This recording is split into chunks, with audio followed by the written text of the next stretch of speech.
Now we must move quickly to secure his loyalty in order to exact our revenge. I am in position above Tatooren, my master. Excellent. Deliver the military blueprint and remain unseen. Soon we shall have our influence secured in the Senate, and this planet will bow to the power of the Renpire. It shall be done, my master.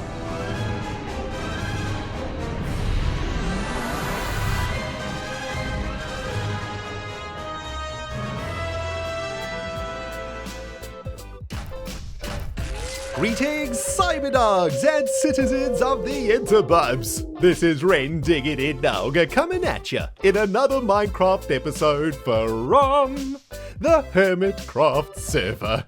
We're kicking things off today, my fellow Ren troopers, from the desolate valley of Tatooren and the foundations of a brand new industrial facility that we're going to be building in today's episode over here in the middle of nowhere. As you can see, it's not much to look at right now. It's pretty much just a hole in the ground. But the plan for today is to transform this pit into a snazzy, fully automated squid farm in preparation for some pretty big projects we've got coming up in Tatooren over the next few episodes that are going to require an absolute metric ton of grey concrete blocks. Anywhoozle, we'll get back to this project in a second, my dudes, but first, there is something we need to go check out in our new base. You see, we've had some sort of a delivery from an unidentified flying object that zoomed over the valley last night, and I'm very curious to see what might be waiting for us back home. Let's go check it out.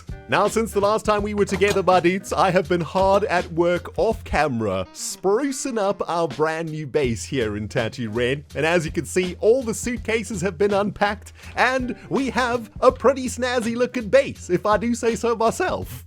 We've now got direct access to the roof of the nether through this portal over here, guys, and I've got a whole bunch of barrels with assorted junk to be sorted later, and all of our essentials are being stored in this really cool looking shelf of shulker boxes. We've got our ender chest crafting table, we've got the bed over here, and of course we've been going for a little bit of a Star Wars vibe here in Tatooren, and I think this kind of matches it quite nicely, right? We got these beautiful metal floors and these fancy looking modern light features and whatnot, and very pleased with how this base is coming along, although I gotta tell you guys, I don't know what this thing is. I have no idea who installed this, where it came from. This wasn't here yesterday, and to be honest, I'm a little bit concerned, but I'm assuming this is the delivery from the unidentified flying object, right? Oh, jeez, I wish that villager head could talk. He could tell us how this thing arrived in here. Oh man, well, I guess there's only one thing to do. Let's hit the button and see what happens. Boop! You have done well to follow my instructions so far, Stargazer. As a reward for your loyalty, here is the blueprint for an advanced fighter, constructed in the name of the Renpire. Well, that was mildly disturbing, to say the least, cyberdiggity dogs. It looks like we were sent a holographic blueprint for a TIE Fighter Advanced by the Emperor of the Renpire. And well, as we've seen over the last few episodes, the Emperor is a pretty scary dude. He's been haunting my dreams, telling me to do stuff, and if he wants me to build a TIE fighter, I'm gonna build a TIE fighter because, well, that crusty old man is absolutely terrifying, and I'm just gonna do what he says from now on, okay? Now, I gotta say, guys, I am super hyped for this TIE Fighter project. I think it's gonna turn out really amazing. I have never done anything like this before in Minecraft, you know, building spaceships and whatnot, and this is gonna be a great opportunity to experiment with a different style. Although, according to the Emperor's blueprint, this TIE Fighter is going to be absolutely massive. So yesterday, I had a quick think on how exactly we could get this TIE Fighter built in the Valley of Tatooren, and I've got an amazing idea. We're going to create a Star Wars inspired hangar bay here in the valley, and instead of the Millennium Falcon inside of it, we're gonna have the TIE Fighter Advanced, and it's gonna look absolutely insane. But as you can see by the size of this circle, it's gonna be a massive dig that we're gonna have to do, and we're gonna need a ridiculous amount of grey concrete. So we gotta get that squid farm up and running quick, fast, and in a hurry, my dudes. HermitCraft fans from all over the world, brace yourselves, because shenanigans on this server are about to enter over-the-top mode. The remains of Pamela and I have just returned to the commercial district to pick up some supplies for today's project. And my goodness, the bid for mayor of the server is in full freaking swing, my dudes. Here we are just outside of the town hall. An absolutely magnificent build, I must say. And all the way in the back is the Diamond Throne. In case you don't know what's going on here, guys, we are going to be having an election for mayor on the server. And so far, it looks like quite a few hermits have put themselves forward for mayor. We got Mumbo for mayor.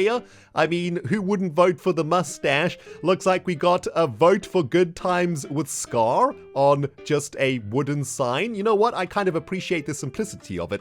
Kind of like that one. There's a couple of other mayor signs over here. False for mayor.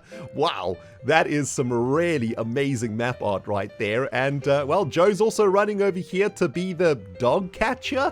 Whatever the heck that means. And, yeah, look at this. The town hall looking magnificent. And the Diamond Throne. Oh, baby, look at this. It kind of suits me, doesn't it, my dudes, ladies? Get in line, baby. Let's have a look. What is all of this about? The Diamond Throne has been placed in the shopping district. Someone must take the seat and make decisions about the place. Who will it be? We decide. A date will be announced later so that we can cast our vote for who we want to be mayor. Okay, well, vote for Scar, trees, and cats for all. Ooh, free trees and cats? Don't mind if I do. Oh my goodness, guys, I have no idea who I'm going to vote for, although at the moment I'm kind of leaning towards Mumbo, just because there are so many Mumbo for mayor signs all over the shopping district. I feel I'm getting a little bit brainwashed over here, you know what I'm saying?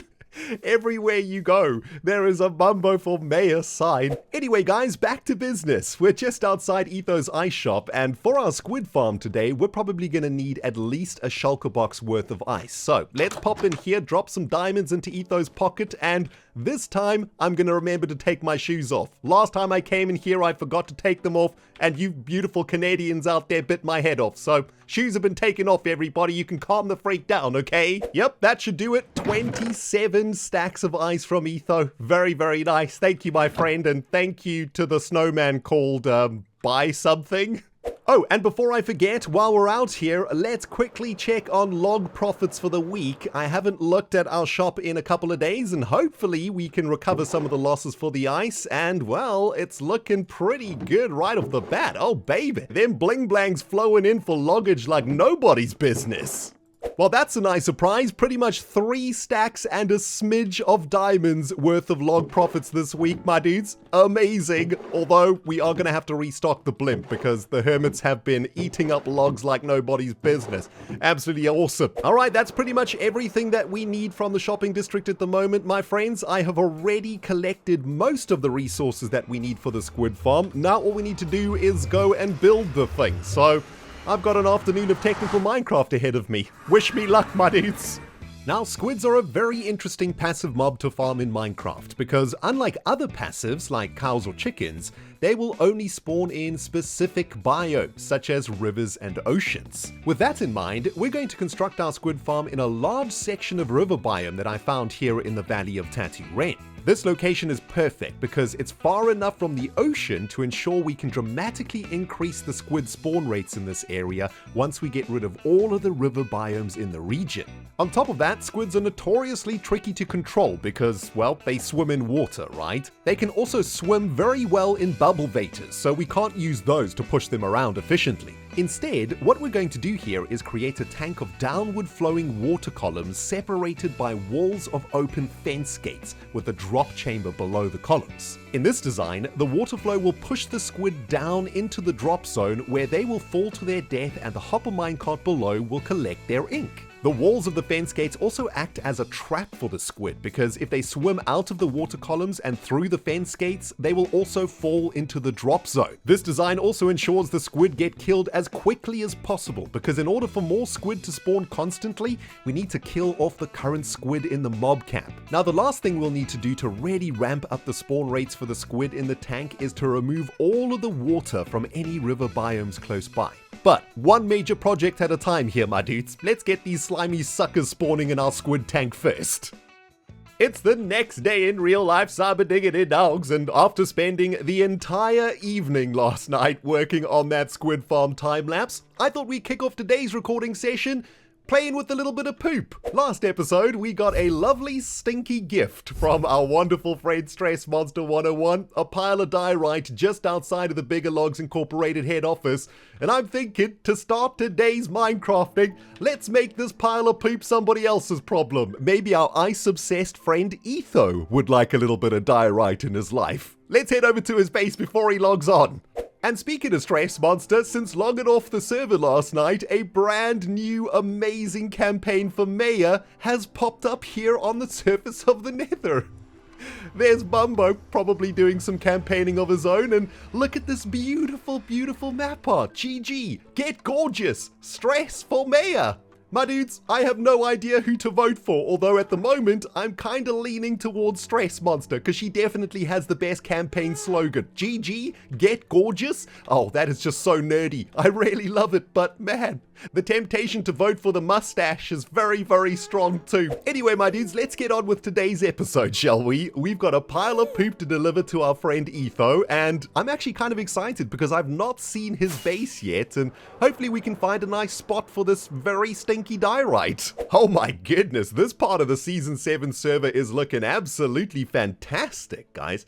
Just popped out of Etho's portal, and I think this is Azuma's base looming in the skyline. Looking incredible, and I guess Etho's base is down here somewhere.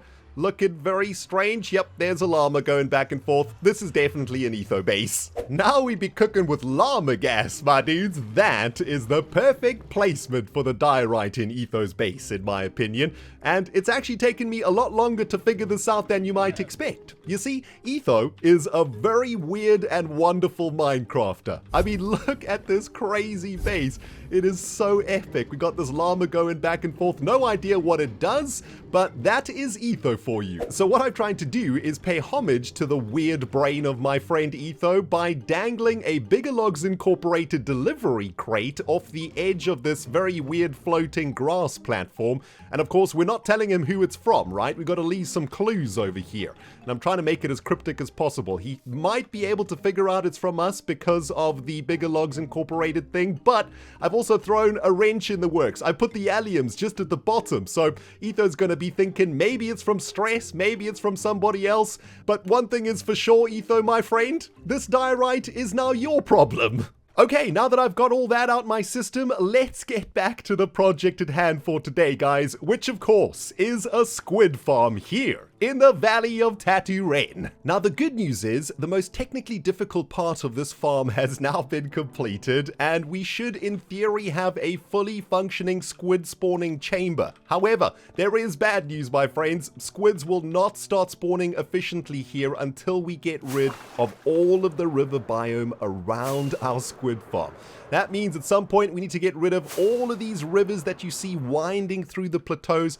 All of this water needs to go even as far out as here. In fact, I think we need to get rid of all river biomes within a 128 by 128 radius. However, that's probably something that I'm going to be doing on stream. I'm not that interested in getting this thing up and running today. What I am interested in doing is making a beautiful facade for our squid farm. And you guys know how we do on the Rendog channel. When we make redstone contraptions, we build it into a story. And I've got a very, very spicy story for this one. Check it out. Yep, this part of our creative sketch world is definitely becoming Star Wars corner, isn't it, my dudes? There's the TIE fighter we're going to be building, and there's the hangar that we're going to be building it in, but those are for another episode. Let's have a look at this bad boy over here that I have been sketching this week. This, my friends, is going to become the facade and the story for our squid farm. It's a story that starts with the question, what do the inhabitants of Tatooren do? How do they survive in the desert? How do they make money? How do they earn their space credits? Well, that's where this build comes in, my friends. You might have been able to work it out already, but this is supposed to be some sort of futuristic oil rig, okay? So inside here, we have a whole bunch of black oil that's being sucked out of the ground, and of course, the squid farm is going to be going directly underneath this thing.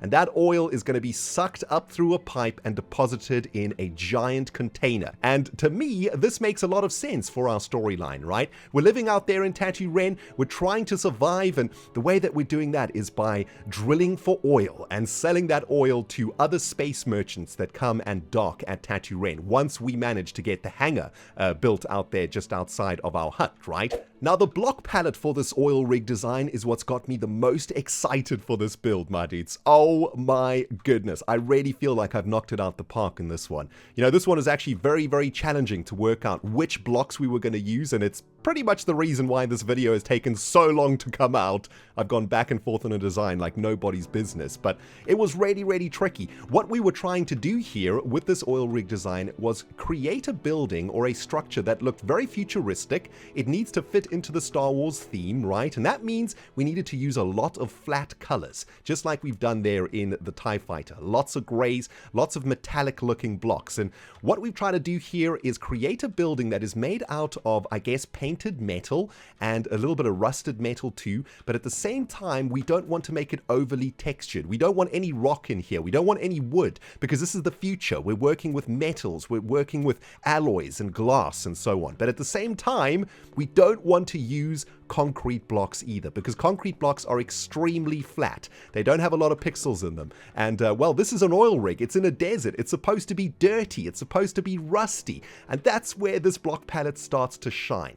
Instead of using white concrete or terracotta, I'm using bone blocks. And if you have a look at the bone block texture, it's kind of dirty, right? It's got these stripes of dirt running up here. And in this setting, it really does look like painted metal to my eye. We're also using brown terracotta, which emulates the rust feature that I was trying to get. And on the floor, we are using light gray terracotta and, of course, concrete powder, which gives us a little bit of texture on the ground. All in all, guys, I think this thing is looking absolutely amazing. Not only is it going to function like an absolute beast, sucking ink out of the ground and delivering it into a storage area, but it looks super awesome and super Star Warsy, and that's all that I wanted for this build, and I'm really happy with it. But as always, these builds are much easier to make in creative and much more difficult to put together in vanilla. So let's get onto the HermitCraft server and see if we can get this thing done, shall we?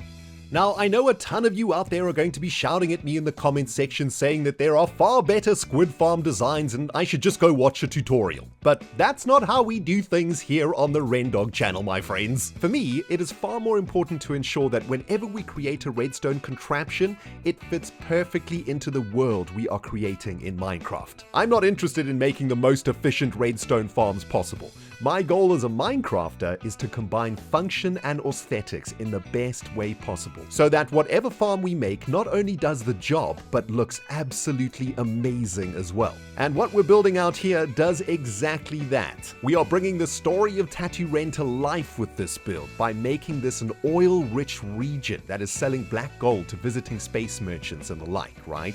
And it is that approach that gives me the most satisfaction in Minecraft, and at the end of the day, that's all that really matters. And there we have it, my cyber diggity dogs. After more than a week of hard grinding, our beautiful Tatooren oil rig is finally complete. And I gotta say, it is looking absolutely magnificent here in the setting of this Mesa Valley. Jeez, it's so freaking cool. And you know, that's one of the wonderful things about Minecraft, guys. It's not always the biggest builds that take the longest amount of time. Sometimes you can drop an entire week of work into a very small project like this, and because of all the technical work and the small details that you need to include, these things can often take a ridiculous amount of time. But when they are done, oh my goodness, it feels so ridiculously good, right?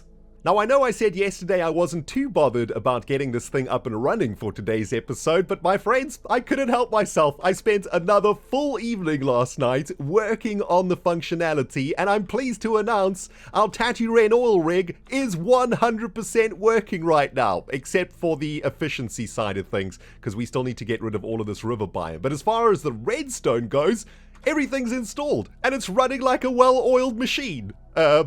See what I did there? Oh.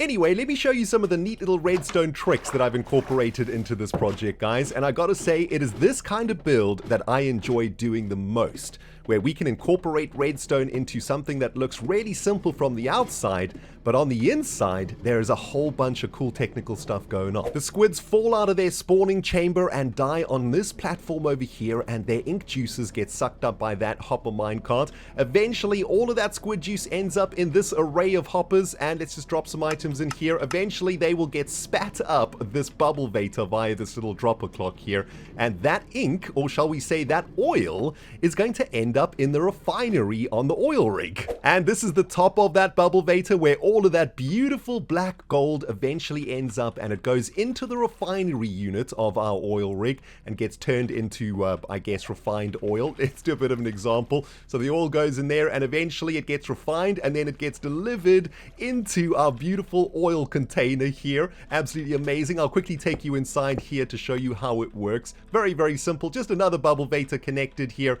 via an aqueduct, and nice and simple there. But this container, this is where the magic happens. I absolutely love this thing. We've got the shulker boxes here that are collecting the oil, but on the side of the container we have an oil level meter. 3 redstone lamps which shows us how full the oil container is, and I think we can go in here. Yep, there we go. It's a little bit of a redstone mess in here, but essentially we've got a comparator looking at the shulker boxes, and depending on which shulker boxes are full, that will light up the redstone lamp. So at the moment we're filling up this oil reservoir, and as you can see, the farm is actually functioning. We've managed to get 8 ink sacks over the last, I guess, hour or so.